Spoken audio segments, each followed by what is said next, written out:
ஈஸ்வரியை நமக. பாலும் தெளிந்தேனும் பாகும் பருப்பும் இவை நாளும் கலந்து நான் உனக்கு தருவேனே. கோலம் செய் துங்கக் கரிமுகத்து தூமணியே, நீ எனக்கு சங்கத்தமிழ் மூன்றும் தா. நீ எனக்கு சங்கத்தமிழ் மூன்றும் தா. நீ எனக்கு சங்கத்தமிழ் மூன்றும் தா. தீர வீரம், தீயினை போன்ற தூய்மை, தென்றலை போன்ற தன்மை, மாயையும் அஞ்சும் ஞானம், மன்மதன் போன்ற மேனி, ஆயவை பொருந்தும் அண்ணல் விவேகானந்தர் வாழ்க. சுவாமி விவேகானந்தரின் பொற்பாதத்தை தொட்டு வணங்குகிறேன். நடைபெற்று கொண்டிருக்கின்ற திருவிதாங்கோடு அருள்மிகு ஸ்ரீ மகாதேவர் திருக்கோவிலில் இன்றைய தினம் ஆதிராவுக்கு பேசுவதற்கென்று ஒரு அருமையான வாய்ப்பினை உருவாக்கி தந்த கோவில் நிர்வாகிகளுக்கும் ஊர் மக்களுக்கும் அனைத்து நல்லுள்ளங்களுக்கும் ஆன்றோர்களுக்கும் சான்றோர்களுக்கும் என் போன்றோர்களுக்கும் என் அன்பான வணக்கத்தை தெரிவித்துக் கொள்கிறேன். நான் பேசுவதற்காக எடுத்துக்கொண்ட பொருள் சிவபுராணம் காட்டும் பாதை. உலகலாம் உணர்ந்து ஓதுதற்கு அரியவன், நிலவுலாவிய நீர்மலி வேணியன், அழகிர் ஜோதியன் அம்பலத்துள் ஆடுவான், மலர் சிலம்படி வாழ்த்தி வணங்குவோம். அகில உலகத்தையுமே தனக்குள் அடக்கி ஆண்டு கொண்டிருக்கக்கூடியவர் சிவபெருமான். அந்த சிவபெருமானை சுலபமாக ஒன்றும் நம்மால் அடைந்து விட முடியாது. அவரை நேசிக்க வேண்டும், பக்தி செலுத்த வேண்டும், அன்பு செய்ய வேண்டும். இதில் எதை செய்தாலும் அதில் உண்மையாக செய்ய வேண்டும். அவருடைய பாச கயிற்றிலே, அவருடைய அந்த பக்தி என்கிற அன்பு என்கிற கயிற்றில்தான் நாம் கட்டப்பட்டிருக்கிறோம். இன்றைக்கு நம்மில் பலரும் என்ன நினைத்து கொண்டிருக்கிறோம், நம்முடைய கட்டுப்பாட்டிலே நாம் கடவுளை வைத்திருக்கிறோம் என்று, நம்முடைய கயிற்றிலே கடவுளை கட்டி வைத்திருக்கிறோம் என்று நினைக்கிறோம். நிச்சயம் கிடையாது. எந்த அளவிற்கு அன்பான பாதையிலே எம் பெருமானை நாம் நாடுகிறோமோ அந்த அளவிற்கு நம் பக்கத்திலே பகவான் வருகிறார். அதற்கு சாட்சிதான் 63 நாயன்மார்களும். அத்தனை பேருமே அன்பு பக்தி என்கிற மிகப்பெரிய சக்தியால் தான் பகவானை எம் பெருமானை தன் அருகிலே கொண்டு வந்தவர்கள்.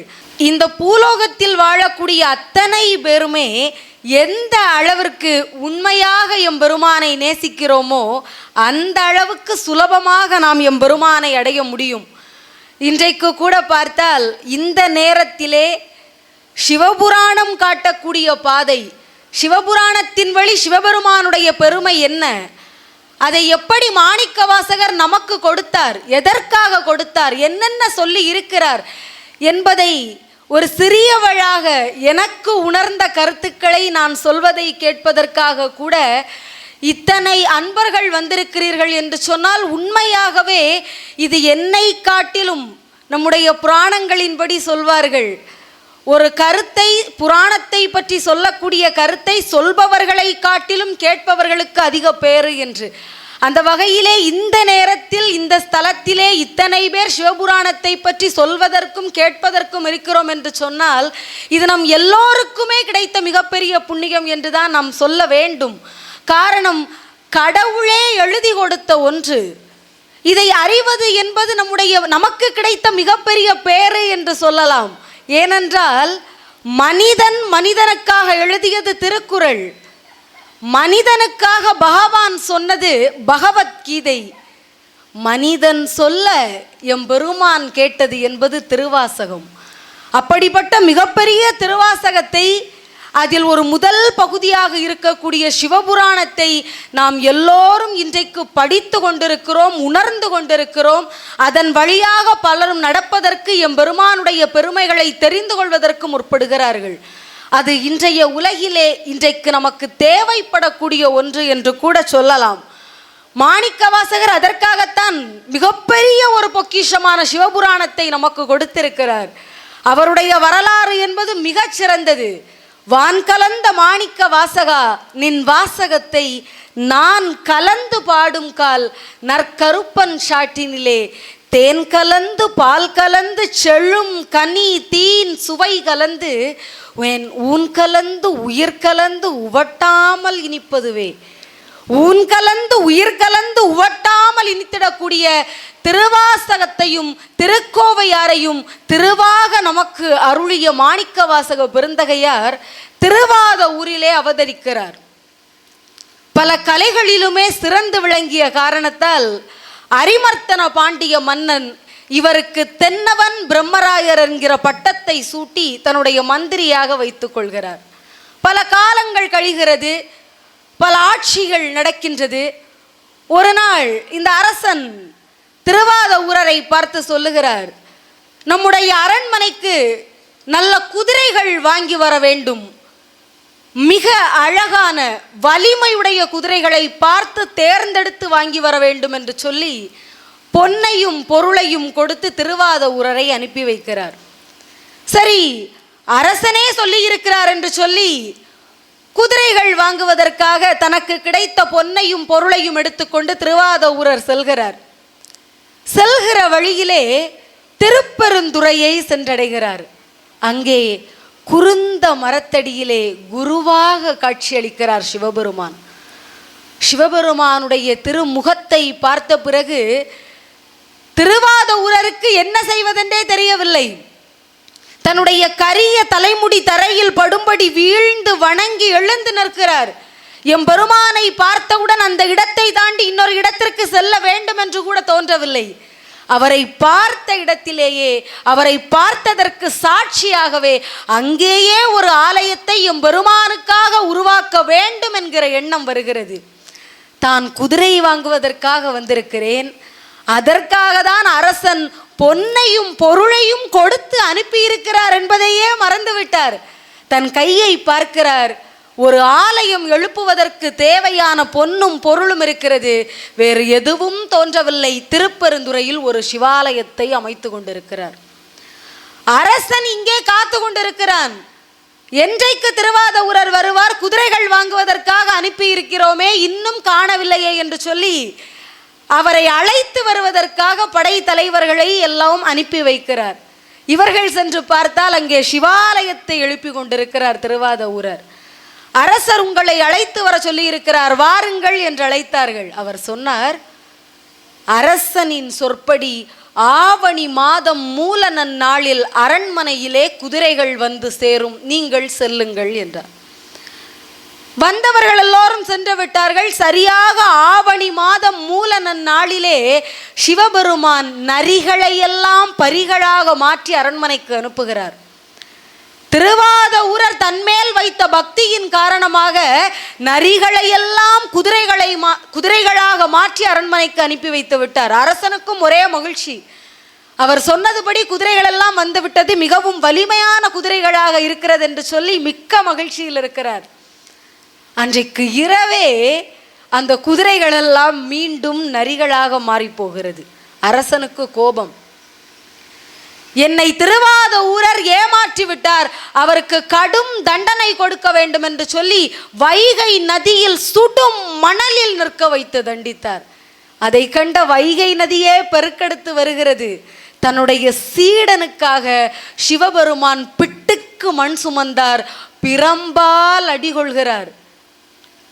சாதாரண ஒரு பக்தன், தன்னுடைய பக்தன் தனக்காக பக்தி செய்து அதற்காக கஷ்டப்பட்டு விடக்கூடாது என்று சொல்லி சிவபெருமான் ஒரு அரசனிடமிருந்து பிரம்பால் அடி வாங்குகிறார். வைகை நதி மேன்மேலும் பெருக்கெடுத்து வருகிறது. இதை பார்த்து எம் பெருமானே அடி வாங்கும் நிலை வந்து விட்டதா என்று சொல்லி பிறகு அரசனுக்கே தெரிகிறது, வந்தது சாதாரண மனிதன் அல்ல, அந்த சிவபெருமானே தான் வந்திருக்கிறார் என்று சொல்லி தான் அடித்ததற்காக, பிரம்பால் அடித்ததற்காக திருவடிகளில் விழுந்து மன்னிப்பு கேட்கிறார். திருவாத ஊரரின் திருவடிகளிலும் விழுந்து மன்னிப்பு கேட்கிறார். ஆனால் இந்த வாழ்க்கையில் ஒரு அமைச்சராக தான் வாழ்ந்த வாழ்க்கையில் திருவாத ஊரருக்கு ஈடுபாடு இல்லை.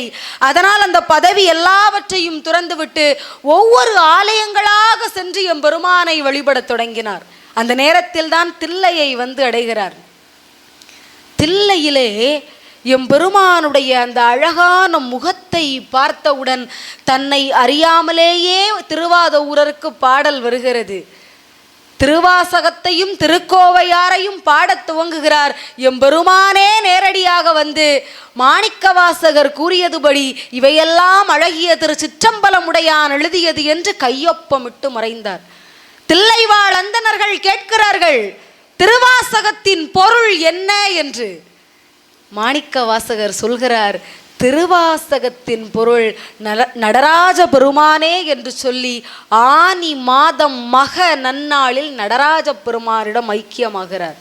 திருவாத ஊரில் பிறந்து திருப்பெருந்துறையில் குருவருள் பெற்று தில்லையிலே எம்பெருமானிடமே ஐக்கியமான அந்த மாபெரும் மனிதனாகிய நாயன்மார்களுள் ஒருவராக சைவ சமய குரவர்கள் நால்வருள் மிகச் சிறந்தவராக நாம் போற்றக்கூடிய மாணிக்க வாசகரால் தான் இன்றைக்கு மிக பெரிய பொக்கிஷமான திருவாசகம் நமக்கு கிடைத்திருக்கிறது. சாதாரணமான விஷயம் கிடையாது. திருவாசகத்திற்கு உருகார் ஒரு வாசகத்திற்கும் உருகார் என்று சொல்வோம். திருவாசகத்தை போன்ற ஒரு மிகப்பெரிய பொக்கிஷம் நமக்கு கிடைத்திருக்கிறது என்று சொன்னாலே நாம் எல்லோரும் பேறு பெற்றவர்கள் என்று தான் சொல்ல வேண்டும். வாட்டமெல்லாம் மாணிக்க வாசகா நின் வாசகத்தை கேட்ட பொழுது அங்கிருந்த கீழ்பறவை ஜாதிகளும் வேட்டமுறும் பொல்லா விலங்குகளும் மெய்ஞான நாட்டமுறும் என்னில் இங்கு நானடைவது வியப்பன்றே. நினைத்து பாருங்கள், திருவாசகம் பாடுவதை கேட்டால் பறந்து கொண்டிருக்கக்கூடிய பறவை கூட இப்படியும் சிவபெருமானை உருகி பாட முடியுமா என்று வியந்து நிற்குமாம். விலங்குகளெல்லாம் சிவபெருமானுக்கு இத்தனை பெருமைகள் இருக்கிறதா என்று நினைக்குமாம். பறவைகளும் விலங்குகளுமே திருவாசகத்திற்கு உருகி போகிற போது மனிதர்கள் உருகுவதற்கு எத்தனை நேரமாகிவிடும். அவ்வளவு பெரிய அற்புதமான விஷயம் திருவாசகம். அதில் ஒன்றான சிவபுராணம் எப்படி துவங்குகிறது? அதில் தான் சிவபுராணத்தினுடைய வெற்றியே இருக்கிறது. சிவபெருமான் வாழ்க என்று மாணிக்கவாசகர் தொடங்கவில்லை, நமசிவாய வாழ்க என்று துவங்குகிறார். பாருங்கள் எத்தனை பெரிய பேரு. நமசிவாய வாழ்க, நாதன் தாழ் வாழ்க, இமை பொழுதும் என் நெஞ்சில் நீங்காதான் தாழ்வாழ்க, கோகழி ஆண்ட என்று வரிசையாக பாடிக்கொண்டிருக்கிறார். நினைத்து பாருங்கள், ஏன் மாணிக்கவாசகர் நமசிவாய வாழ்க என்று தொடங்கி இருக்க வேண்டும்? சிவபெருமானை புகழ்ந்து பாடுகிறார். சிவபெருமானே வாழ்க என்று சொல்லி இருந்தால் கூட போதுமே, ஏன் நமசிவாய வாழ்க என்று சொல்கிறார் தெரியுமா? சிவபெருமானை அவருடைய பெயரை சொல்லி வணங்குவதும் அவருடைய நாமத்தை சொல்லி வணங்குவதும் அதிக பேறு தருகிறது. அதுவும் நமசிவாய என்பது சாதாரணமான மந்திரம் அல்ல, பஞ்சாட்சர மந்திரம் என்று சொல்கிறோம். பஞ்சபூதத்தையும் தனக்குள் அடக்கி ஆளக்கூடிய மந்திரம் அது. மிக பெரிய இந்த உலகத்தையே தனக்குள் அடக்கி வைத்திருக்கக்கூடிய ஒரு 5 எழுத்து மந்திரம் என்று சொன்னால் நமசிவாய என்று சொல்லலாம். அதனால் தான் சித்தர் சிவவாக்கியருடைய பாடலிலே வரும், அஞ்செழுத்திலே பிறந்து அஞ்செழுத்திலே வளர்ந்து அஞ்செழுத்தை ஓதுகின்ற பஞ்சபூத பாவிகள் அஞ்செழுத்தில் ஓரெழுத்து அறிந்து கூற வல்லரேல் அஞ்சல் அஞ்சல் என்று நாதன் அம்பலத்துள்ளாடுவேன். பாருங்கள், அஞ்செழுத்திலே பிறந்து அஞ்செழுத்திலே வளர்ந்து. இந்த பஞ்சபூதத்தால் தான் நாம் பிறக்கிறோம், பஞ்சபூதத்தினுடைய ஆதரவில் தான் வளர்கிறோம். அப்படி பஞ்சபூதத்தினுடைய அடிப்படையிலே நம்முடைய வாழ்க்கை அமைகிற போது அதே பஞ்சபூதத்தை உணர்த்தக்கூடிய நமசிவாய நாமத்தையும் சொல்கிறோம். சொல்வது விஷயம் அல்ல. சித்தர் சிவவாக்கியருடைய பாடல் சொல்கிறது, நமசிவாய நாமத்தை நீ சொல்வது பேறு கிடையாது. தினசரி நான் பஞ்சாட்சர மந்திரம் சொல்கிறேன் என்பது பெருமை கிடையாது. சொல்லும் 5 எழுத்து மந்திரத்தில் ஓர் எழுத்திற்காவது அர்த்தம் தெரிந்து சொல்வதுதான் பெருமை என்று சொல்கிறது. அஞ்செழுத்தில் ஓர் எழுத்து அறிந்து கூற வல்லரேல் அஞ்சல் அஞ்சல் என்று நாதன் அம்பலத்துள்ளாடுவான். 5 எழுத்தில் ஓரெழுத்தையாவது அறிய வேண்டும். நம்மில் பலருக்கும் தெரிந்திருக்கும், நா என்னும் எழுத்து நிலத்தையும், மா என்னும் எழுத்து நீரையும், சி என்னும் எழுத்து நெருப்பையும், வா என்னும் எழுத்து காற்றையும், யா என்னும் எழுத்து ஆகாயத்தையும் குறிக்கிறது. ஆக ஒவ்வொரு முறை நாம் நமசிவாய நமசிவாய என்று சொல்கிற போதெல்லாம் சிவபெருமானை மட்டும் வணங்கவில்லை, இந்த பஞ்சபூதங்களையும் சேர்த்து நாம் வணங்கி கொண்டிருக்கிறோம். அத்தனை மகிமை இந்த நமசிவாய என்கிற மந்திரத்திலே இருக்கிறது. அதனால்தான் சிவபுராணம் நமசிவாய வாழ்க என்று எம்பெருமானிலே தொடங்குகிறது. நீங்கள் இரண்டாவது வரியை கவனித்து பாருங்கள். நமசிவாய வாழ்க நாதன் தாழ் வாழ்க என்று வரும். எம்பெருமான் தான் நம்மை படைக்கிறார், காக்கிறார், அழிக்கிறார், அருளுகிறார், மறைக்கிறார், எல்லாமே எம்பெருமான் தான் செய்கிறார். ஆக அவருடைய வாழ்க்கைக்கு வாழ்க என்று நாம் வாழ்த்த வேண்டிய அவசியம் கிடையாது. நீங்கள் பார்த்து பாருங்கள், நாதன் தாழ் வாழ்க என்று இருக்கும்.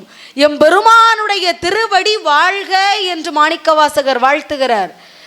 நம்மை நாம் வாழ்த்தலாம், நான் பல்லாண்டு வாழ வேண்டும் என்று கேட்கலாம். ஆனால் எம் பெருமானின் திருவடி பல்லாண்டு வாழ வேண்டும் என்று ஏன் மாணிக்கவாசகர் கேட்டிருப்பார்? சைவத்தில் மாணிக்கவாசகர் கேட்கிறார். அப்படியே வைணவத்திற்கு வந்து பார்த்தால் 4000 திவ்ய பிரபந்தத்திலே பெரியாழ்வார் கேட்டிருப்பார். பல்லாண்டு பல்லாண்டு பல்லாயிரத்தாண்டு பல கோடி 100,000 மல்லாண்ட தின்தோள் மணிவண்ணானின் சேவடி செவ்வி திருக்காப்பு என்கிறார். இந்த உலகத்திலே எல்லாரும் 1000 ஆண்டுகள் வாழ வேண்டும் என்று ஆசைப்படுகிறோம். எல்லோரும் உன் திருவடியிலே தான் வந்து சாட்சியாக இருக்கிறோம். எல்லாருடைய துன்பங்களையும் மகிழ்ச்சியையும் ஏக்கங்களையும் தாங்கிக் கொள்ளக்கூடிய உன் திருவடி முதலில் வாழட்டும். உன் திருவடி வாழ்ந்தாலே அதை வணங்கும் நாங்களும் வாழ்ந்ததாக சாட்சி என்கிறது தான் பொருள். அதனால்தான் வைணவம் ஆகட்டும் சைவமும் ஆகட்டும் எல்லோமே எம்பெருமானுடைய திருவடி வாழ வேண்டும் என்று வாழ்த்துகிறது.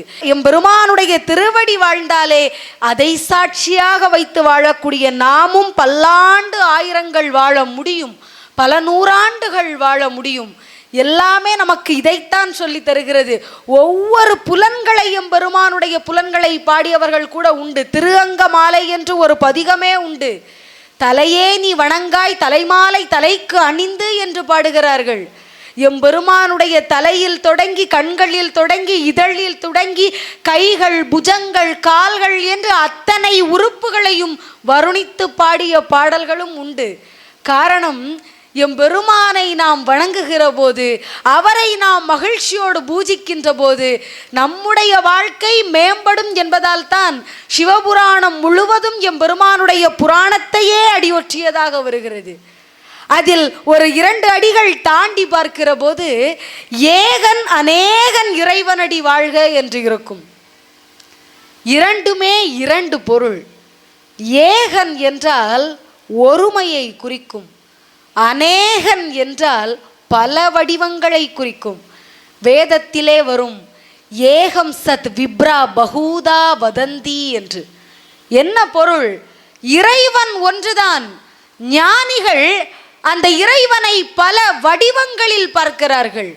அதையே தான் சிவபுராணத்திலே நாம் பார்க்கிறோம். ஏகம் என்பது ஒரு வடிவானவன், அநேகன் என்பது பல வடிவானவன். சிவபெருமான் ஏகனாக இருந்தாலும் சரி அநேகனாக இருந்தாலும் சரி, அவன் 1000 வடிவங்களை எடுத்தவனாக இருந்தாலும் சரி, எந்த வடிவத்தில் நாம் எம்பெருமானை வணங்குகிறோமோ அந்த வடிவத்தில் நமக்கு காட்சி தருகிறார். சிவபெருமானை நீ லிங்கமாக வணங்குகிறாயா? லிங்கமாகவே காட்சி தருகிறார். இல்லை, நான் சிவபெருமானுக்கென்று ஒரு உருவத்தை என் மனதிலே நினைத்திருக்கிறேன், அதை சாட்சியாக தான் வைத்து வணங்குகிறேன் என்று சொன்னால் அந்த வடிவத்திலே எம்பெருமான் உனக்கு காட்சி தருகிறார். எந்த வடிவத்திலெல்லாம் எம்பெருமானை பார்க்கிறாயோ அந்த வடிவத்தில் நீ வணங்கலாம் என்கிற சுதந்திரத்தை கொடுத்த தர்மத்திற்கு பெயர்தான் நம்முடைய சனாதன தர்மம். அதைத்தான் நம்முடைய ஹிந்து தர்மமும் சனாதன தர்மமும் நமக்கு சொல்லி கொடுக்கிறது. அதே ஹிந்து தர்மமும் இந்த சிவபுராணமும் இணைகிற போது எம்பெருமானை ஆராத இன்பம் அருளும் மலை போற்றி என்கிறது. சிவபெருமானே போற்றி என்று சொல்லலாம். திருவடிகளையும் வணங்கலாம். ஆனால் இன்பத்தை தரக்கூடிய மலை போற்றி என்று சொல்கிறோம். சிவபெருமான் என்ன மலையா என்று நாம் கேட்கலாம். இல்லை, மாணிக்க வாசகர் என்ன பொருளை தெரியுமா வைக்கிறார்? சிவபெருமான் மலைதான், சாதாரண மலை அல்ல, கருணை மலை என்று சொல்கிறார். அவருடைய கருணைக்கு அளவே கிடையாது. மலை என்று சொன்னால் கூட அது போதாது என்றுதான் சொல்கிறார். எம்பெருமானை உருகி உருகி உருகி நாம் வணங்க வணங்க அவர் மிகப்பெரிய கருணையினுடைய வடிவமாக போகிறார். 63 நாயன்மார்களுள் கலியநாயனாருடைய வாழ்க்கை வரலாறு இதற்கு ஒரு மிகச்சிறந்த சான்று. ஏனென்றால் கலியநாயனாரை பொறுத்த வரைக்கும் எம்பெருமானுக்கு தினசரி திருவிளக்கை ஏற்றி வணங்க வேண்டும் என்பது மட்டும்தான் அவருடைய ஆசை. இன்றைக்கு கூட இந்த ஆலயத்திலே பார்க்கலாம். ஆலயத்தில் அனைத்து இடங்களிலுமே அழகான முறையிலே தீபத்தை ஏற்றி எம்பெருமானை மிக ஒளிமயமாக வைத்திருந்தார்கள். இதைத்தான் கலியநாயனார் விரும்பினார். ஒரு விளக்கு 2 விளக்கு அல்ல, தினசரி 1000 விளக்குகளை ஏற்றினார். அதற்கு தேவையான எண்ணெயாக இருக்கட்டும், எதுவாக இருந்தாலும் எதையும் துணிந்து வாங்குவதற்கு அவர் சாட்சியாக நின்றார். காரணம், திருவிளக்கு என்பதும் அதனுடைய ஒளி என்பதும் சாதாரணமான விஷயம் கிடையாது. 3 தேவியருடைய அருளையும் ஒருமித்து காண வேண்டும் என்று சொன்னால் அந்த திருவிளக்கினுடைய சுடரை பார்த்தாலே போதும். நீங்கள் வேண்டுமென்றால் முயற்சித்து பாருங்கள். அமைதி மனதிற்கு கிடைக்க வேண்டும், ஒரு தியானம் இருந்த ஒரு உணர்வு மனதிற்கு வர வேண்டும், மனதிலே இருக்கக்கூடிய கலக்கங்கள் எல்லாம் மாற வேண்டும் என்று நினைத்தால் 5 நிமிடம் பூஜை அறையிலே சென்று திருவிளக்கை ஏற்றி அதன் சுடரை மட்டும் பார்த்து கொண்டிருந்து பாருங்கள்.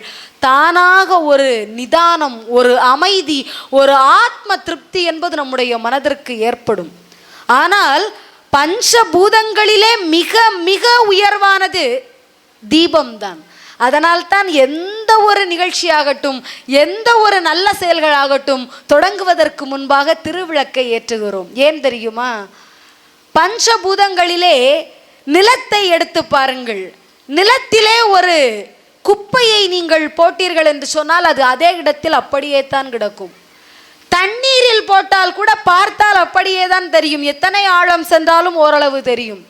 ஆனால் நெருப்பில் நீங்கள் ஒன்றை போடுகின்ற போது அதன் நிறம் வெளியில் தெரிவதில்லை. நெருப்பின் பரிசுத்தமான நிறமான காவி நிறம்தான் வெளியில் தெரியும். தேவையற்ற எதை நீங்கள் நெருப்பில் போட்டாலும் அதை பொசுக்கிவிட்டு தன்னுடைய நிலையை மட்டும்தான் நெருப்பு காண்பிக்கும். ஆக தீபம் என்கிற சுடர் எதை விளக்குகிறது? தன்னுள் இருக்கக்கூடிய தீயவற்றை அழித்து ஒளிமயமான ஆன்மாவினுடைய வாழ்க்கையை உணர்த்தக்கூடிய மிகப்பெரிய சாஸ்திரம் தீபம். அதற்கு அத்தனை மகிமை உண்டு. அதனால்தான் காலையிலும் மாலையிலும் தீபத்தை ஏற்றுகிறார்கள். ராமலிங்க சுவாமி எப்போதுமே தீபம் இருக்க வேண்டும் என்று சொல்லி அணையாத விளக்கை ஏற்றி வைத்தார். அவ்வளவு பெருமை தீபத்தில் உண்டு. அதை கலியனார் மேற்கொள்கின்றார். தினசரி திருவிளக்கை ஏற்றுகிறார். சிவபெருமானுக்கும் அடிக்கடி திருவிளையாடல் செய்யக்கூடிய பழக்கம் உண்டு. 63 நாயன்மார்களுடைய வாழ்க்கை வரலாறை பார்த்தாலும் அவர்கள் பக்தியின் உச்சத்தில் வருகிற சமயத்திலே சிவபெருமான் அவர்களுக்கு ஒரு துன்பத்தை கொடுத்திருப்பார். அது யாராக இருக்கட்டும், ஒரு துன்பம் வரும். சிவபெருமானுடைய சிந்தனையும் பழக்கமும் என்ன? ஒருவனுக்கு துன்பம் கொடுக்கிற போதும் அதையும் தாண்டி நம்மை வணங்குகிறானா என்பதுதான் சிவபெருமானுடைய எண்ணம். கலியநாயனாருக்கும் கொடுக்கிறார் துன்பத்தை. தினசரி விளக்கேற்றி கொண்டிருந்தார். பார்த்தார், பணம் இருக்கிறது, செல்வம் இருக்கிறது, விளக்கை ஏற்றுகிறான். இதே பணமும் செல்வமும் இல்லாமல் போனால் இதே திருவிளக்கை இவன் ஏற்றுகிறானா என்று பார்க்க வேண்டும் என்று சொல்லி வறுமை வர செய்கிறார். கலியநாயனாரும் விட்டு கொடுக்கவில்லை. வறுமை வந்தால் என்ன என்று சொல்லி தனக்கு தெரிந்தவர்களிடமிருந்தெல்லாம் தினசரி எண்ணெய் திரியெல்லாம் வாங்கி விளக்கேற்றினார். பார்த்தார் சிவபெருமான். உறவினர்களும் கொடுக்காத நிலையை உருவாக்கினார். சரி, யாரும் எனக்கு தர வேண்டாம், நானே உழைக்கிறேன் என்று சொல்லி தினசரி தானே செக்கில் எண்ணெயை ஆட்டி, தானே பஞ்சுதிரியை செய்து, தானே தினசரி மண் விளக்குகளை செய்து தினசரி விளக்கை திரும்பவும் ஏற்றுகிறார். சிவபெருமான் பார்த்தார், என்னிடமே விளையாட்டா என்று சொல்லி அந்த விளக்கை செய்வதற்கு மண்ணும், செக்கிலாட்டுவதற்கு தேவையான பொருளும், பஞ்சுதிரி செய்வதற்கு தேவையான பொருளும் கிடைக்காமல் செய்தார். சரி, எதுவுமே கிடைக்காமல் போனால் என்ன? என் உடலில் எண்ணெய் என்கிற பக்தி கலந்த இரத்தம் இருக்கிறது என்று கலியநாயனார் உணர்ந்தார். விளக்கை எடுக்கிறார், தன்னுடைய கையை வெட்டி அதிலிருந்து கிடைக்கக்கூடிய உதிரத்தை எண்ணெயாக ஊற்றி விளக்கை ஏற்றலாம் என்று நினைத்து அவர் கையிலே கத்தியை எடுக்கிற அந்த நேரத்தில் சிவபெருமான் வருகிறார். 63 நாயன்மார்களுடைய வரலாற்றிலும் இதுதான் கதை. அவர்கள் பக்தியின் உச்சத்தில் வருகிறார்கள். சிவபெருமான் துன்பத்தை கொடுக்கிறார். துன்பத்தை தாண்டியும் அவர்கள் பக்தியை காண்பிக்கிற சமயத்தில், அந்த துன்பத்தின் உச்சிக்கு அவர்கள் செல்கிற சமயத்தில் அவ்வளவு கடினப்பட வேண்டாம் என்று திரும்பவும் சிவபெருமானே காட்சி கொடுத்து இன்பத்தை கொடுக்கிறார். ஆக இங்கேயும் நேரடியாக இரத்தத்தை ஊற்றுகிற சமயத்தில் நேரடியாக வந்து நின்று உன் பக்தியை நான் உணர்ந்தேன் என்று சொல்லி நாயன்மார்களுடைய எண்ணிக்கையில் அவரையும் சேர்த்து கொண்டார். பார்த்து பாருங்கள், உங்களுடைய வாழ்க்கையிலும் கூட பல நேரங்களில் பல துன்பங்கள் வரலாம். உடனே நம் எண்ணத்தில் என்ன வரும்? தினசரி பூஜிக்கின்றேன், தினசரி எம்பெருமானை நினைக்கிறேன், எப்போதும் தான் திருவிளக்கை ஏற்றுகிறேன், நான் கிடைக்கிற கணமெல்லாம் உருகி உருகி பிரார்த்திக்கின்றேன், இருந்தும் ஏன் என் வாழ்க்கையில் இவ்வளவு துன்பம் வருகிறது? அப்படி என்றால் பகவான் என் பக்கம் இல்லையோ என்று நினைத்து நீங்கள் ஒரு அடி பின்வந்து விட்டீர்கள் என்று சொன்னால் கூட உங்களுடைய பக்தியை எம்பெருமானுக்கு நாம் உணர்த்த முடியாது. எவ்வளவு துன்பம் வந்தாலும் சரி, நான் எம்பெருமானை வணங்கி கொண்டுதான் இருப்பேன், ஆவது ஆகட்டும் என்கிற எண்ணம் உங்கள் மனதில் வந்துவிட்டதென்றால் நீங்கள் துன்பத்தின் உச்சத்திற்கு செல்வதற்கு முன்பால் எம்பெருமானுடைய பக்தன் என்கிற உச்சத்திற்கு நீங்கள் சென்று விடுவீர்கள். அந்த நிலையை சிவபெருமான் உருவாக்கி விடுவார் என்பதற்கு சாட்சிதான் 63 நாயன்மார்களாக இருக்கட்டும், சிவபுராணமாக இருக்கட்டும், எல்லாமே அதைத்தான் நமக்கு உணர்த்தி கொடுக்கிறது. அதனால் எவ்வளவு துன்பம் வந்தாலும் அதை தாண்டி நெற்றிக்கண் இருக்கக்கூடிய எம்பெருமானை வணங்குங்கள், அவருடைய கடைக்கண் பார்வை நம் மீது படும். இதையும் சிவபுராணம் சொல்கிறது. கண்ணுதலான் தன் கருணை கண்காட்ட வந்தெய்தி எண்ணுதற்கு எட்டா என்று சொல்கிறது. நினைத்து பாருங்கள், நெற்றிக்கண்ணை உடையவன் சிவபெருமான். அந்த நெற்றிக்கண்ணுடையவனுடைய கடைக்கண் பார்வை நம்மீது பட்டுவிட்டது என்று சொன்னாலே நம்முடைய வாழ்க்கை எங்கேயோ சென்றுவிடும், உச்சத்திற்கு சென்றுவிடும். அந்த கடைக்கண் பார்வை பட நாம் என்ன செய்ய வேண்டும் என்றால் எதையும் புதிதாக செய்ய வேண்டாம். நம்முடைய முன்னோர்கள் எதை சொன்னார்களோ அதை கடைபிடித்தாலே போதும். நினைத்து பாருங்களேன், முன்னோர்கள் எதை சொல்லிக் கொடுத்தார்கள்? இந்த ஆலயத்தை கூட பாருங்கள், பெரிய அளவிலே ஆலயத்தை அமைத்திருக்கிறார்கள். அப்படி பெரிய அளவில் ஆலயத்தை அமைத்துவிட்டு இந்த ஆலயத்திலும் கூட நீங்கள் பார்க்கலாம், ஆலயத்தை சுற்றி நடப்பதற்காக நமக்கு ஒரு தனி இடவசதியையுமே கொடுத்திருக்கிறார்கள். ஏன் ஒரு ஆலயம் கட்ட வேண்டும்? அந்த ஆலயத்தை சுற்றி மனிதர்கள் நடப்பதற்கு, சுற்றி சுற்றி சிவபெருமானை வணங்குவதற்கு ஒரு இடம் அமைக்க வேண்டும். எதற்காக பெரிய பெரிய ஆலயங்கள் அமைக்க வேண்டும்? எப்படியும் ஒரு ஆலயத்திலே எம்பெருமானை நாம் கருவறையிலே மட்டும்தான் வைத்திருக்கிறோம். அந்த கருவறையை சுற்றி சற்று இடம் அமைத்தால் போதுமாக இருக்கும். அதை தாண்டி இவ்வளவு பெரிதாக ஒரு ஆலயத்தை ஏன் அமைக்கிறார்கள் என்று நாம் என்றைக்காவது சிந்தித்திருக்கிறோமா? இதைத்தான் நம் முன்னோர்கள் சொன்னார்கள். ஆலயம் அமைப்பது கூட அறிவியல் தான். மனிதர்களை உங்கள் உடலுக்கு ஆரோக்கியம், தினசரி நடங்கள் என்று சொன்னால் தினசரி காலையிலே நீங்கள் நடைபாதையிலே நடந்து கொண்டிருங்கள், அது உங்கள் உடலுக்கு உடற்பயிற்சியாக இருக்கும் என்று சொன்னால் யாருமே கேட்க மாட்டார்கள். இது முன்னோர்களுக்கும் தெரியும். அதனால் என்ன செய்தார்கள்? ஆலயத்தை கட்டி ஆலயத்தை சுற்றி சுற்றி நடந்தால் எம்பெருமானுடைய பேறு கிடைக்கும் என்று சொல்லி வைத்தார்கள். அதனால் மனிதர்கள் எல்லோரும் எம்பெருமானை சுற்றி சுற்றி வந்தார்கள். உடலும் ஆரோக்கியமானது, மனமும் ஆரோக்கியமானது. இன்றைக்கெல்லாம் நாம் என்ன செய்கிறோம்? ஆலயத்தை எதுவும் சுற்றி நடப்பதில்லை. அப்படியே வந்தாலும் நேரடியாக செல்கிறோம், கருவறையிலே இருக்கக்கூடிய எம்பெருமானை வணங்குகிறோம், திரும்ப நேரடியாக வெளியே வருகிறோம். ஆலயத்தை சுற்றுவதை எப்போது நிறுத்தினோமோ அன்றைக்கு முதல் காலை 5 மணிக்கு சாலையிலே மனிதர்கள் நடக்கத் தொடங்கினார்கள்.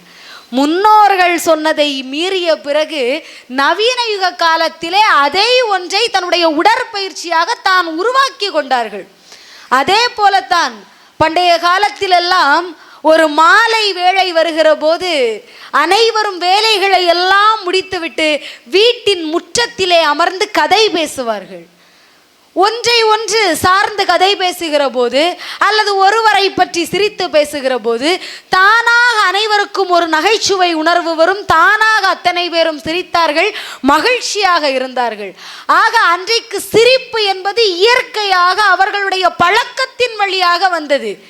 என்றைக்கு செல்போன் என்கிற ஒன்று வந்ததோ நாம் முற்றத்தில் அமர்ந்து சேர்ந்து குழுவாக குடும்பமாக உறவினர்களாக பேசுவதை நிறுத்தினோம். இயற்கையான சிரிப்பு என்பது வருவது நின்றது. அந்த செல்போனிலே எது வருகிறதோ அதை பார்த்து சிரிக்க பழகினோம். செயற்கையான சிரிப்பை உருவாக்கினோம். என்றைக்கு செயற்கையான சிரிப்பை உருவாக்கினோமோ அன்றைக்கு சிரிப்பது ஒரு யோகா என்ற முறையை நாம் கொண்டு வந்தோம். காலை 5 மணிக்கு குழுவாக இருந்து சிரிப்பதை ஒரு வழக்கமாக கொண்டு வந்தோம். ஆக நீங்கள் நினைத்து பாருங்களேன், இதையெல்லாம் நம்முடைய முன்னோர்கள் பழக்கத்தில் வைத்தார்கள்.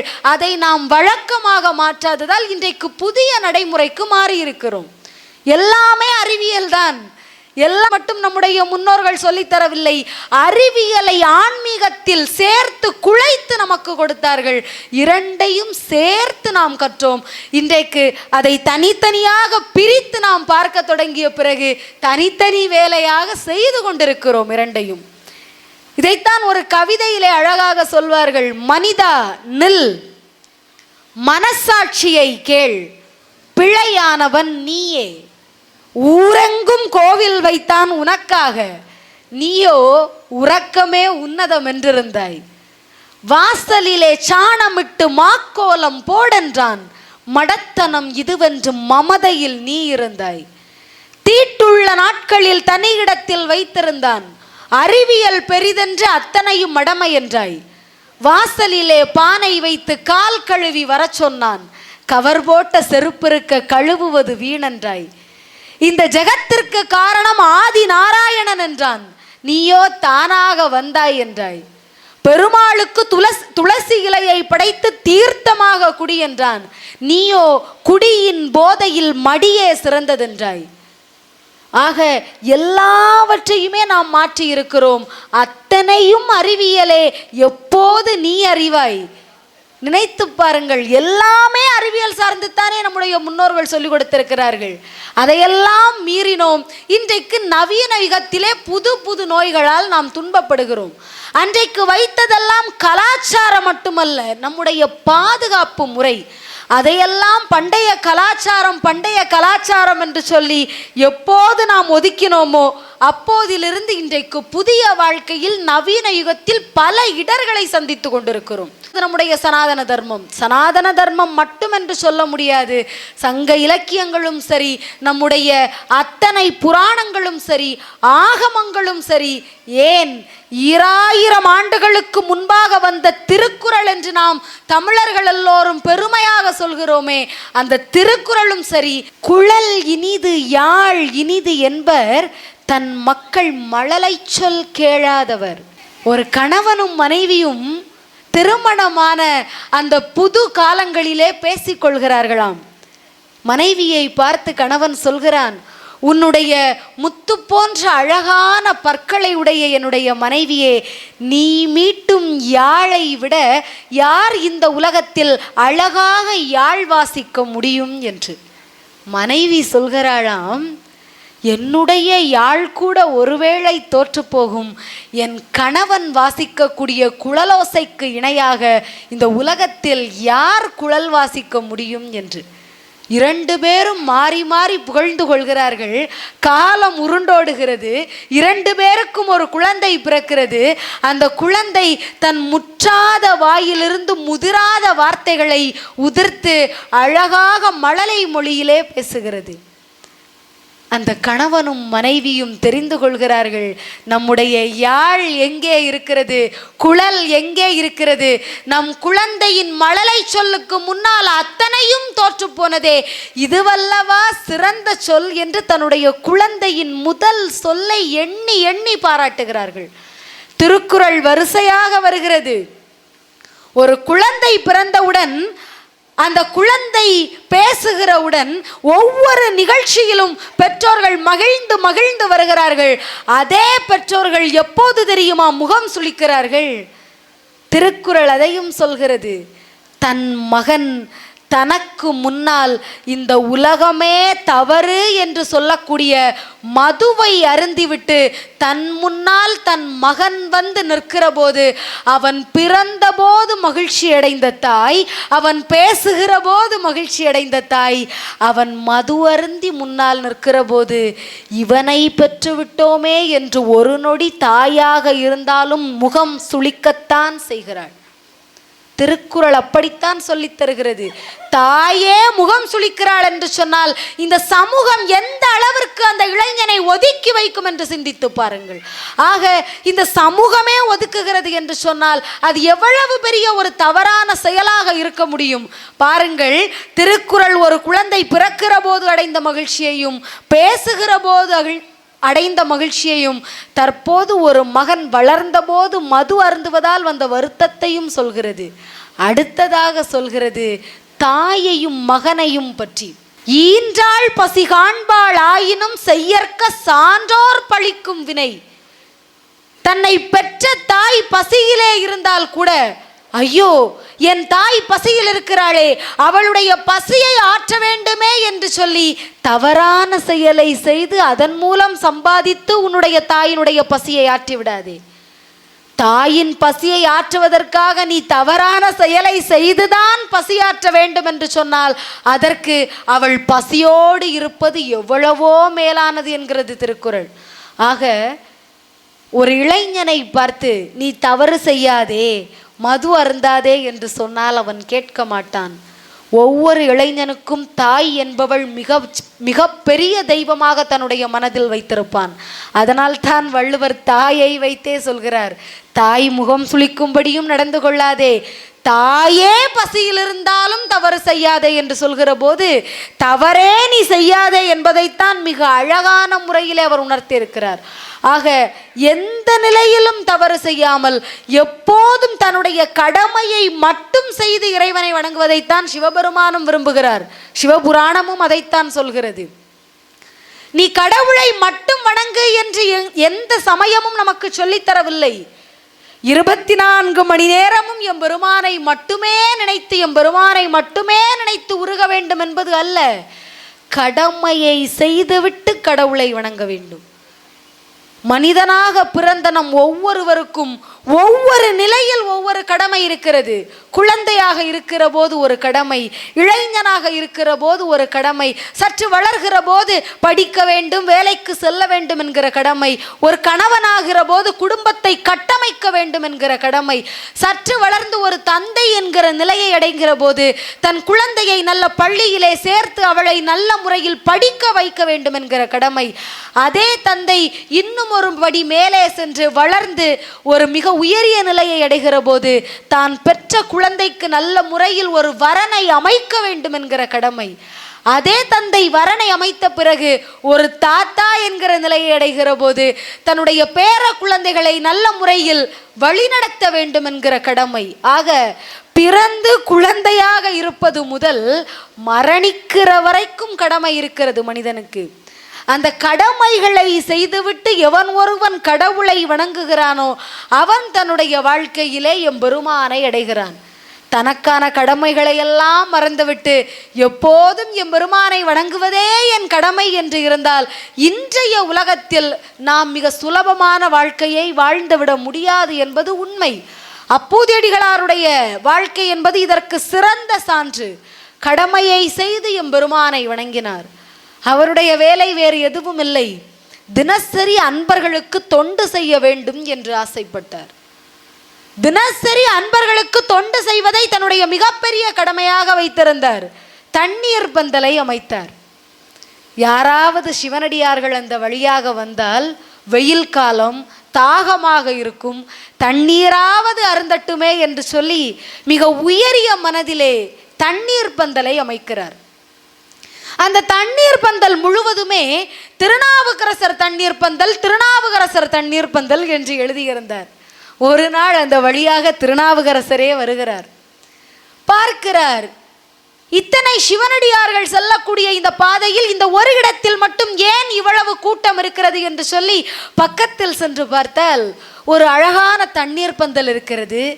வெயில் காலத்திலே சிவனடியார்கள் எல்லோருக்கும் பயன்படும் வகையில் இருக்கிறது. திருநாவுக்கரசர் நினைத்து பார்த்தார், யாராவது எதையாவது இந்த சமுதாயத்திற்கு செய்தால் அதன் அத்தனை பக்கங்களிலும் தன் பெயரை பொறித்திருப்பார், தான் செய்தேன் என்பதை காண்பிப்பதற்கு. அந்த வகையிலே இந்த தண்ணீர் பந்தலை அமைத்தவரும் தன் பெயரை இந்த தண்ணீர் பந்தலில் வைத்திருப்பார் என்று சொல்லி அதை சுற்றி வந்து பார்க்கிறார். திருநாவுக்கரசர் தண்ணீர் பந்தல் என்று தன் பெயரே அந்த தண்ணீர் பந்தலில் இருக்கிறது.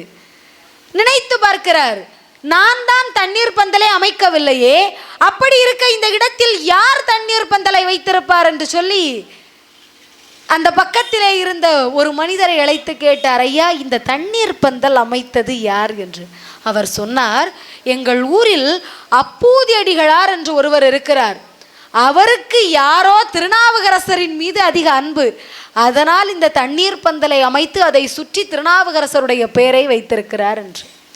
என் மீது அன்பு கொண்ட ஒரு பக்தன் இருக்கிறானா என்று மெய் சிலிர்த்து போய் அந்த பக்தனுடைய வீடு எங்கே இருக்கிறது என்று கேட்டு அப்பூதியடிகளாருடைய வீட்டிற்கு திருநாவுக்கரசர் சென்றார். அந்த அன்பரை அழைக்கிறார். அப்பூதியடிகளார் வெளியில் வந்து பார்த்தார், யாரோ மங்களகரமாக சிவனடியார் வேடத்தில் ஒருவர் நிற்கிறார். ஐயா நீங்கள் யார் என்று கேட்டார்.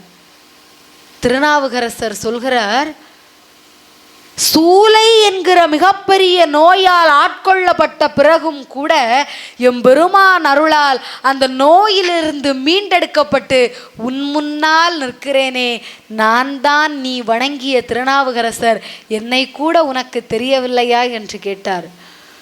ஐயோ நான் கடவுளாக வணங்கிய திருநாவுக்கரசரா என் முன்னால் நிற்கிறார் என்று சொல்லி வீழ்ந்து வணங்கி எழுந்து நின்றார். ஐயா வாருங்கள், என் வீட்டிற்கு வந்திருக்கிறீர்கள், இன்றைக்கு என் வீட்டில் தான் சாப்பிட வேண்டும் என்று சொல்லி தன்னுடைய வீட்டிற்கு உள்ளே அழைத்து சென்றார்.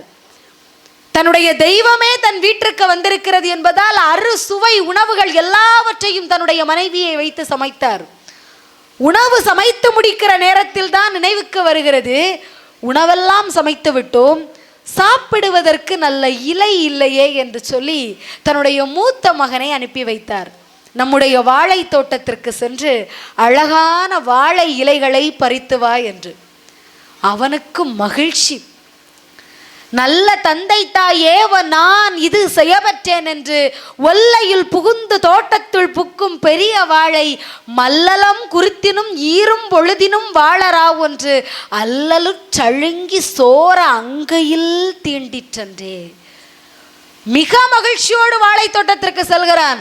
அங்கே அழகான ஒரு வாழை இலையை பார்த்தவுடன் இந்த இலையைத்தான் திருநாவுக்கரசருக்கு கொடுக்க வேண்டும் என்று மனதிலே நினைத்து அந்த வாழை இலையை அறிந்து கொண்டிருக்கிற போது அதில் இருந்த ஒரு பாம்பு இவன் இறந்து விடும் அளவிற்கு இவன் உள்ளங்கையிலே தீண்டிவிட்டது. குருதி வடிந்தோடுகிறது. பார்க்கிறார், இப்போது இதையே நாம் பார்த்து கொண்டிருந்தால் அங்கே திருநாவுக்கரசர் உணவுக்காக காத்து கொண்டிருக்க வேண்டிய நிலை உருவாகிவிடும். நான் என் கையால் பறித்த இலையை எப்படியாவது அவருக்கு கொடுக்க வேண்டும் என்று சொல்லி அந்த குருதியை கூட பொருட்படுத்தாமல் ஓடோடி சென்று தன்னுடைய தாய் தந்தை கையில் அந்த இலையை கொடுத்த மறுகணமே கீழே விழுந்து இறக்கிறார். இலையை பறிக்க சென்ற மகன் திடீரென்று விழுந்திருக்கிறான். என்ன ஆயிற்று ஏதாயிற்று என்றே தெரியாமல் அப்பூதியடிகளாரும் அவருடைய மனைவியும் சேர்ந்து மகனை உலுக்கி பார்க்கிறார்கள். உள்ளங்கையில் இரத்தம் வருகிறது. மகன் பாம்பு தீண்டி இறந்து விட்டான் என்பது தெரிகிறது. மகன் இறந்து விட்டான் என்று சொன்னால் ஒரு மரண வீட்டில் நான் உணவை உண்பதா என்று கேட்டு திருநாவுக்கரசர் உணவை உண்ணாமல் சென்று விடுவாரோ என்று பயந்து இறந்த மகனை மறைத்துவிட்டு திருநாவுக்கரசரை உணவுண்பதற்காக அழைக்கிறார். திருநாவுக்கரசர் சாப்பிடுவதற்கு முன்பாக கை கால்களை எல்லாம் கழுவி விட்டு சொன்னார், நான் எல்லோருக்கும் திருநீர் வழங்க வேண்டும் என்று. சரி, முதலில் அப்பூதியடிகளாருக்கு திருநீர் கொடுத்தார், இரண்டாவது அவருடைய மனைவிக்கு, மூன்றாவது இளைய மகன் சென்று நின்றான். மூத்த மகன் எங்கே என்று கேட்டார். கடவுளிடம் பொய் சொன்னால் அது தவறாகி விடுமோ என்ற பயத்தில் இப்போது இங்கு அவன் உதவான் என்று சொன்னார். எப்படியும் இறந்த மகன் உதவப்போவதில்லை, உண்மையை மறைத்ததாகவும் வரப்போவதில்லை என்று சொல்லி இப்போது இங்கு அவன் உதவான் என்றார். இந்த வார்த்தையை கேட்ட மறுகணமே திருநாவுக்கரசருடைய மனதில் ஒரு மிகப்பெரிய கலக்கம் வந்தது. உண்மையை சொல், மூத்த மகன் எங்கே என்று கேட்டார்.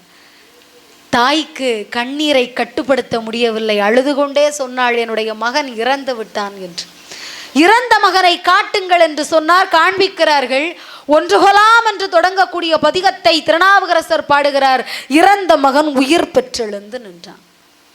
இப்போது இதில் அப்பூதியடிகளாருக்கு எம்பெருமான் மீதும் எம்பெருமானின் அடியவரின் மீது இருந்த பக்தி ஒரு காரணம் என்று சொன்னால், அந்த பக்தியின் நிமித்தமாக தொண்டு என்கிற தண்ணீர் பந்தல் செய்வதை தன்னுடைய கடமையாக அவர் எடுத்துக்கொண்டது அதைவிட மிகப்பெரிய காரணம்.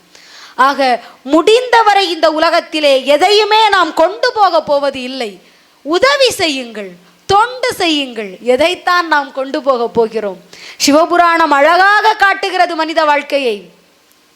புல்லாகி பூடாய் புழுவாய் மரமாகி பல்விருகமாகி பறவையாய் பாம்பாகி கல்லாய் மனிதராய் பேயாய் கணங்களாய் வல்லசுரராகி முனிவராய் தேவராய் என்று சொல்கிறது. எத்தனை எத்தனை பிறவிகளை தாண்டி இந்த மனித பிறவியை அடைந்திருக்கிறோம். அந்த மனித பிறவியில் எல்லாவற்றையும் நமக்காக சேர்த்து சேர்த்து எதையுமே கொண்டு போக போவது கிடையாது. சிந்தித்து பாருங்கள். எல்லா சமயங்களிலும் 6 அடி நிலத்தையாவது கொண்டு செல்கிறார்கள். சனாதன தர்மம் நமக்கு அதை சொல்லித்தரவில்லை. பிறக்கும் போது எதையும் கொண்டு வராத மனிதன் ஹிந்து சமய முறைப்படி இறக்கும் போதும் எதையுமே கொண்டு போவது கிடையாது. ஒருவரை புதைத்து எரித்த அதே இடத்தில்தான் இந்து சமயத்தில் இன்னொருவரையும் புதைக்கிறோம், எரிக்கிறோம். பிறக்கும் போது எதையும் கொண்டு வராத நீ முடிவில் ஒரு பிடி சாம்பல் மட்டும்தான், எதையும் உன் உடலை கூட கொண்டு போக முடிவதில்லை என்பதை உணர்த்துவதற்காக தான் நம் சரீரத்தையும் எரித்து விடுகிறது சனாதன தர்மம். மிகப்பெரிய உண்மை இது. 6 அடி நிலம் கூட இந்து சமயத்திலே பிறக்கக்கூடிய ஒவ்வொரு சனாதன தர்மத்தை கடைபிடிக்கிற யாருக்கும் கிடையாது. ஆக எதையும் கொண்டு போகாத நீ எல்லாவற்றையும் சேர்த்து என்ன பயன்?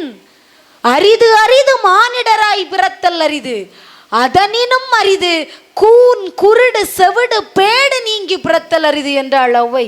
நம்மில் பலரும் ஔவையாரை தவறாக புரிந்திருக்கிறோம். ஔவையார் மனிதர்களை துன்புறுத்தத்தானே செய்கிறார், துன்பப்படுத்தக்கூடிய வார்த்தைகளை சொல்லத்தானே செய்கிறார் என்று சொல்கிறோம்.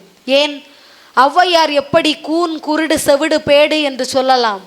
இது மனிதர்களை கஷ்டப்படுத்தும் அல்லவா? அதை கேட்கிற போது சிலருக்கு எவ்வளவு மனம் வலிக்கும். ஔவையாரும் ஆக தவறான வார்த்தைகளை பயன்படுத்திதானே இருக்கிறார் என்று சொல்கிறோம். உண்மை அதுவல்ல. ஔவை அப்படி சொல்லவே இல்லை. ஔவை சொன்னது கூன் குருடு செவிடு பேடுதான். ஆனால் நாம் சொல்லக்கூடிய பொருள் அல்ல. ஔவை சொன்ன கூன் எது தெரியுமா? மனதளவிலே பலரும் கூனி குறுகி போயிருக்கிறோம். ராமாயணத்தை எடுத்து பாருங்கள். ராமாயணத்திலே கூனி உடல் கூனியதால் கூனி என்று நாம் சொல்லவில்லை. அவளுடைய எண்ணங்கள் கூனி போயிருந்தது. அவள் உடல் தோற்றத்தால் கூனி இருந்தாலும் அவள் மனத்தோற்றம் எப்படி தெரியுமா இருந்தது? சிறு பிள்ளையாக இருந்த ராமன் தெரியாத ஒரு செயலாக அவள் முதுகிலே சிறு கற்களை எறிந்து விளையாடி விட்டார். ஒரு குழந்தையின் மனம் என்று எண்ணுவதற்கு அவளுக்கு எண்ணம் வரவில்லை. என் உடலில் கல்லறிந்த இவனை பழிவாங்கியே தீருவேன் என்று நினைத்தாளே, அவள் மனதால் கூனி போனாள். அதைத்தான் ஔவை சொன்னாள் கூன் என்று. மனதால் ஒருவன் கூன் இல்லாமல் பிறப்பது மிக மிக அரியது. எல்லோரும் பிறக்கிறோம், எல்லோருக்கும் சேவை செய்ய வேண்டும் என்கிற எண்ணமா வருகிறது? ஒரு சிலருக்குத்தானே வருகிறது. ஆக அந்த எண்ணம் வரவில்லை என்றால் மனதளவில் நீ கூனி போகிறாய். கூன் குருடு என்று சொன்னாள் ஔவை. நவீன யுகத்திலே ஒரு கவிதை உண்டு. கண் இல்லாதவர்கள் கையேந்தும் போது நாமெல்லாம் குருடர்கள். அவர்கள் குருடர்கள் அல்ல, கண் பார்வையற்று இயற்கையின் விளைவாக பிறக்கக்கூடிய ஒருவனை இந்த சமூகம் கையேந்தி நிற்கக்கூடிய நிலைக்கு தள்ளப்படுகிற போது அவன் ஞானக்கண் உடையவனாக மாறுகிறான். அதை பார்க்கிற நாம் கண் பார்வையற்றவர்களாக போகிறோம். இதைத்தான் ஔவை சொன்னாள். ஒருவன் துன்பப்படுகிற போது அதை பார்த்துவிட்டும் நீ எதையும் உதவி செய்யாமல் இருக்கிறாய் என்றால் நீ மனதளவிலும் கண்ணளவிலும் குருடனாக மாறிப்போகிறாய். செவிடு என்று சொன்னாள். இந்த உலகத்தில் கேட்பதற்கு 1000 நல்ல விஷயங்கள் இருக்கிறது. அதையெல்லாம் கேட்காமலே நீ இருந்து விட்டால் நீ செவிடாகி போகிறாய். இதைத்தான் ஔவை கூன் குருடு செவிடு பேடு நீங்கி பிறத்தல் அரிது என்றாள். நம்மில் பலரும் ஔவையையும் தவறாக புரிந்து கொண்டோம். நம்முடைய பல முன்னோர்கள் சொல்லிக் கொடுத்த வாசகங்கள் பலவற்றையும் தவறாகவே புரிந்து கொண்டோம். ஔவை சொன்னதை தான் புரியவில்லை. இனி வரக்கூடிய காலங்களிலாவது நல்ல விஷயங்களை செய்ய வேண்டும் என்பதற்காக ஒரு பழமொழியை கொண்டு வந்தார்கள். ஆமை புகுந்த வீடு உருப்படாது என்று. நாமெல்லாம் என்ன நினைக்கிறோம்? ஆமை வீட்டிற்குள் வந்துவிட்டால் அதை உடனே விரட்டுகிறோம், வீடு உருப்படாமல் போய்விடும் என்று. உண்மை அது அல்ல. கல்லாமை, இயலாமை, உதவாமை என்கிற ஆமைகள் ஒருவனுடைய வீட்டில் வந்துவிட்டதென்றால் அவன் வீடு மிக தாழ்ந்த நிலையை அடையும். கல்வி கற்கக்கூடிய காலம் இது. அந்த காலத்தில் நீ கற்காமல் இருந்தால், உதவி செய்ய வாய்ப்பு கிடைத்தும் உதவி செய்யாமல் இருந்தால், உன் திறமையை அரங்கேற்றக்கூடிய வாய்ப்புகள் கிடைத்தும் நீ இயலாது என்று நினைத்து இருந்தால், கல்லாமை உதவாமை இயலாமை என்ற நிலையிலே நீ இருந்தால் அந்த ஆமைகளெல்லாம் புகுந்த வீடு உருப்படாது என்றார்கள். ஆக எல்லாமே நமக்கு நல்ல விஷயங்களைத்தான் சொல்லி தந்திருக்கிறது. நாம் அதை எந்த முறையிலே புரிந்து எடுத்து நம்முடைய காலங்களை கடத்துகிறோம் என்பதில் நம்முடைய வெற்றி இருக்கிறது. இதைத்தான் சிவபுராணத்தினுடைய அடுத்த வரிகளெல்லாம் மிக அழகாக உணர்த்தி இருக்கும். வெய்யாய் தனியாய் இயமான நம் விமலா என்கிறோம் சிவபெருமானை. வெப்பமானவனும் அவன்தான், அதை தணிப்பவனும் அவன்தான். சுந்தரர் இந்த பூலோகத்தில் பிறக்க வேண்டும் என்று சுந்தரரை அனுப்பி வைத்ததும் சிவபெருமான் தான். அதே சுந்தரரை அவருடைய மனைவி பறவையார் வெறுக்கிற போது தான் ஒரு தூதனாக வந்து பறவையாரிடம் சென்று என் பக்தனை ஏற்றுக்கொள்வாயா என்று அந்த கோபத்தை தணித்தவனும் சிவபெருமான் தான். ஆக சில இடங்களிலே ஒரு குழந்தை தவறு செய்கிற போது தாய் கண்டிக்கத்தான் செய்வாள். ஒரு முறை கனிவாக சொல்வாள், 2 முறை சொல்வாள், 3 முறை கூட சொல்வாள். அதை தாண்டியும் தன் குழந்தை தவறு செய்கிறது என்று சொன்னால் தாய் ஒரு அடி கொடுக்கத்தான் செய்வாள். அதே போலத்தான் பக்தனுக்கு பல வழிகளிலே இது தவறு தவறு என்று எம்பெருமான் சுட்டி காட்டி கொண்டே இருப்பார்.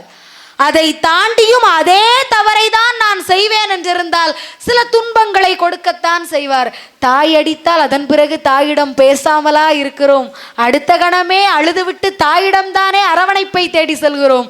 அதே போலத்தான் கடவுள் துன்பப்படுத்தினாலும் அந்த துன்பத்தை போக்க அரணாக இருப்பவனும் அவனே என்று நாம் உணர்ந்து விட்டால் நாம் பக்தியையும் எம்பெருமானையும் அடைந்து விடுகிறோம். அதுதான் உண்மை. பற்றுக பற்றற்றான் பற்றினை அப்பற்றை பற்றுக பற்று விடற்கு என்கிறது குறள். இந்த உலகத்தில் எல்லா பற்றுகளையும் விட்டவன் எம்பெருமான், அவனை பற்றிக்கொள் நீ வீடு பேர் அடைவாய் என்கிறது. சித்தர் சிவவாக்கியருடைய பாடலும் சொல்லிக் கொடுக்கிறது. மண்கலம் கவிழ்ந்த போது வைத்து வைத்து அடுக்குவார், வெண்கலம் கவிழ்ந்த போது வேணும் என்று பேணுவார், நம் கலம் கவிழ்ந்த போது நாரும் என்று போடுவார், என் கலந்து நின்ற மாயம் என்ன மாயம் ஈசனே. மண்பானை உடைந்தால் கூட அது தேவைப்படும் என்று சேகரித்துத்தான் வைக்கிறார்கள். வெண்கல பானை சிறிது பழுதடைந்து போனால் கூட எதற்காவது பயன்படுத்தலாம் என்று அதையும் பத்திரப்படுத்தத்தான் செய்கிறார்கள். மனித உடல் ஒரு முறை மரணம் என்று பழுதடைந்து விட்டது என்றால் அடுத்த நொடியே இன்னும் இங்கு இருந்தால் அதை மனித உடல் என்று கூட சொல்வதில்லை, பிணம் என்று தான் சொல்கிறோம். அடுத்த நொடி இந்த உடல் இங்கு இருந்தால் அது நாற்றத்தை ஏற்படுத்திவிடும், உடனடியாக மாற்றுங்கள் என்று அப்புறப்படுத்துகிறோம். ஆக மண்பானைக்கும் வெண்கலப்பானைக்கும் இருக்கக்கூடிய மரியாதை கூட மாண்டு போனால் மனிதனுக்கு கிடையாது. இதுதான் சனாதன தர்மம் நமக்கு உணர்த்துகிறது. அப்படி பயனற்ற உடலை ஒரு ஆன்மாவை பார்ப்பதற்காக நாம் இன்றைக்கு சுமந்து செல்கிறோம். ஆனால் ஆன்மாவை தேற்ற வேண்டும் என்பதை மறந்து உடலை தேற்றி கொண்டிருக்கிறோம். இதுதான் உண்மை. ஆன்மாவை வளர்க்க கிடைத்த உடலை உடலாக நினைத்து வளர்த்து கொண்டே இருக்கிறோம். ஆன்மாவை வளர்க்க வேண்டும் என்பதை இன்றைய மனித சமூகம் மறந்து கொண்டே போகிறோம். எப்போது ஆன்மாவை வளர்க்க வேண்டும் என்பதை உணர்கிறோமோ அப்போது சிவபுராணம் சொல்லக்கூடிய அத்தனை பொருளையும் நாம் மிக சுலபமாக உணர்ந்து கொள்ள முடியும். கறந்தப்பால் கண்ணலோடு நெய் கலந்தார் போல என்கிறது சிவபுராணம்.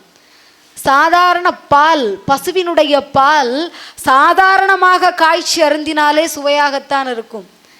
சற்று சுவை வேண்டும் என்று நினைத்து நெய் கலந்து அருந்துபவர்களும் உண்டு. அது நறுமணம் கலந்த சுவையோடு இருக்கும். இன்னும் சற்று சுவையாக இருக்கட்டும் என்று சொல்லி தேன் கலந்து அருந்துபவர்களும் உண்டு. அது இன்னும் சுவையாக இருக்கும். சிவபுராணம் எப்படியாம், சிவபுராணமும் சிவபெருமானும் பால் மட்டுமல்ல, பாலும் தேனும் நெய்யும் கலந்து அருந்தினால் கூட ஒருவேளை அளவிற்கு மிஞ்சி தவிட்டி போகுமாம். ஆனால் இதையெல்லாம் தவிட்டினாலும் கூட சிவபெருமானை 1000 நாமங்கள் சொல்லி வணங்கினாலும் அது தவிட்டாதாம். இன்றைக்கு நாம் எது எல்லாம் மகிழ்ச்சி என்று நினைக்கிறோமோ அது எல்லாம் ஒரு அளவு மேல் நமக்கு பிடிக்காமல் போய்விடும்.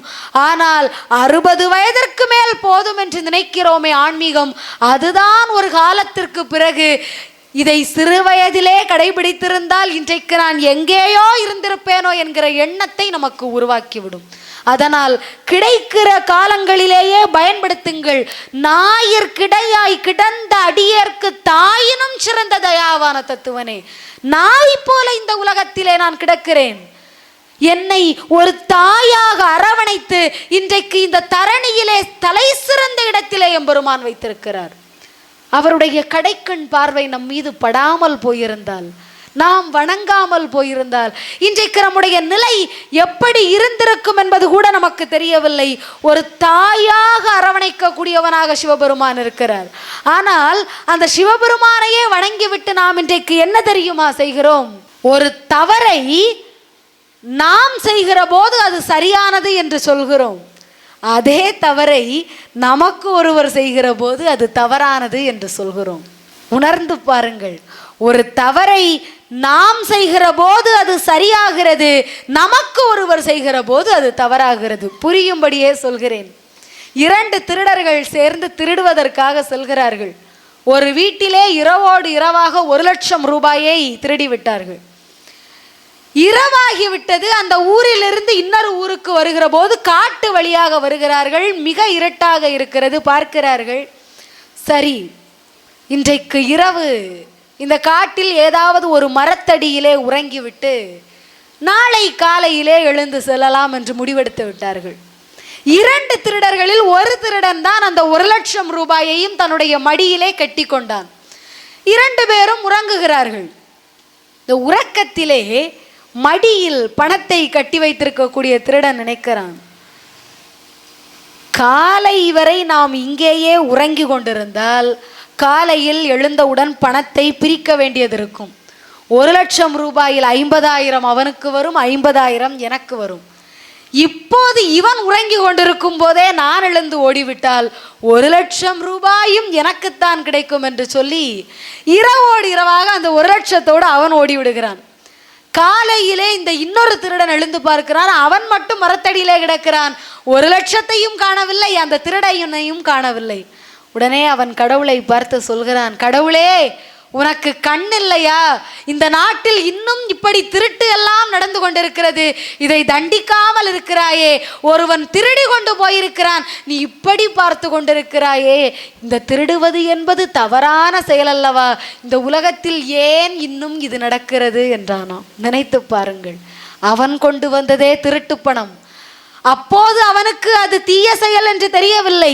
அவன் பணம் எப்போது திருட்டு போகிறதோ அப்போது திருடுவது தவறு என்று அவனுக்கு தெரிந்தது. இதுதான் இன்றைய உலகம்.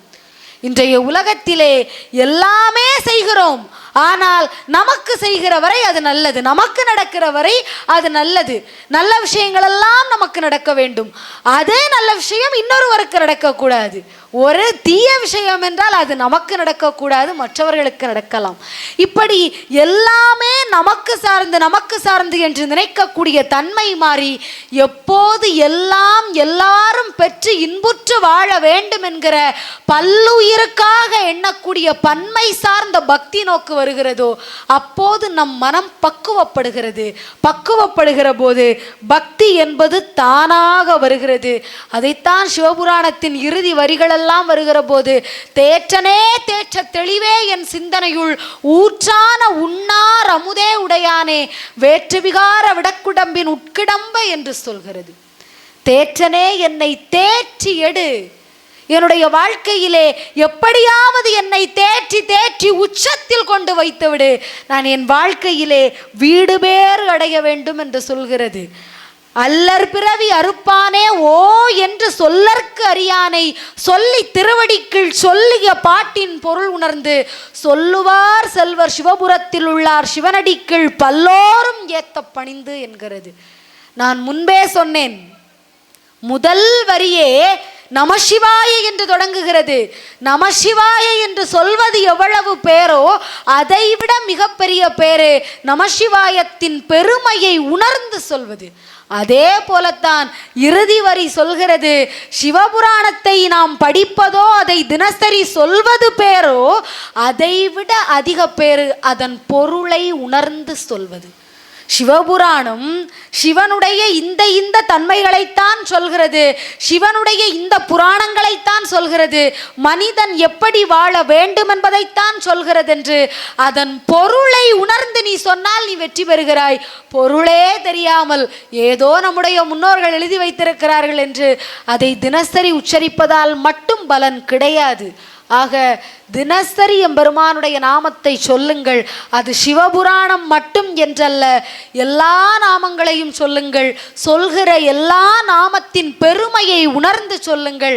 பெருமையையும் நாமத்தையும் சொல்வது எவ்வளவு பேரோ அந்த நாமத்தை சொல்கிற போது அது எல்லோருக்கும் பலனடைய வேண்டும் என்று நினைத்து சொல்லி பாருங்கள். எல்லா பலனும் உங்களுக்கு வந்து சேரும்.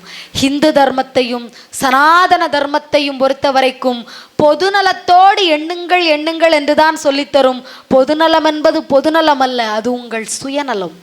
நீங்கள் பொதுநலமாக எல்லாரும் வாழ வேண்டும் என்று நினைத்தால் கடவுள் தானாக நம்மை நல்ல முறையில் வாழ வைக்கிறார். ஆக நாம் நல்ல முறையில் வாழ வேண்டும் என்கிற சுயநலத்திற்காகவாவது எல்லோரும் நல்ல முறையில் வாழட்டும் என்று பொதுநலமாக எண்ணி பாருங்கள். அதைத்தான் சனாதன தர்மம் சொல்லித் தருகிறது. எல்லோருக்குமாக எண்ணுங்கள். ஷர்வே பவந்து சுகின ஷர்வே சந்து நிராமய ஷர்வே பத்ராணி பஷ்யந்து மா ஹஷித் துகபாக் பவே என்றுதான் நம்முடைய தர்மம் சொல்கிறது. எப்படி வணங்குகிறோம்? நான் சுகமாக வாழ வேண்டும் என்று நாம் வணங்கவில்லை.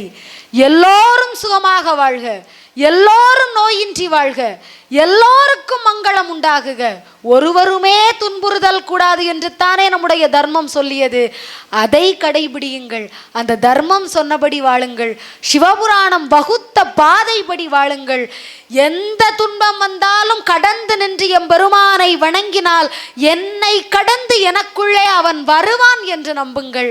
நிச்சயமாக சிவபெருமான் வருவார் என்று சொல்லி இத்தனை நேரம் சிவபுராணம் காட்டும் பாதை என்கிற மிக பெரிய ஆழமான தலைப்பிலே இந்த சிறியவளுக்கு தெரிந்த உணர்ந்த எட்டிய கருத்துக்களை இந்த சபையிலே உணர்த்துவதற்கு ஒரு நல்ல வாய்ப்பை தந்த கோவில் நிர்வாகிகளுக்கும் ஊர் மக்களுக்கும் அனைத்து நல்லுள்ளங்களுக்கும் ஆன்றோர்களுக்கும் சான்றோர்களுக்கும் என் போன்றோர்களுக்கும் மயிலோசை தொலைக்காட்சிக்கும் அத்தனை நல்லுள்ளங்களுக்கும் நன்றி கூறி விடைபெறுகிறேன். நன்றி, வணக்கம், திருச்சிற்றம்பலம். உங்கள் வியாபாரத்தை இன்னும் மேம்படுத்த விளம்பர வண்டி தேவைக்கு எங்களிடம் அணுகவும்.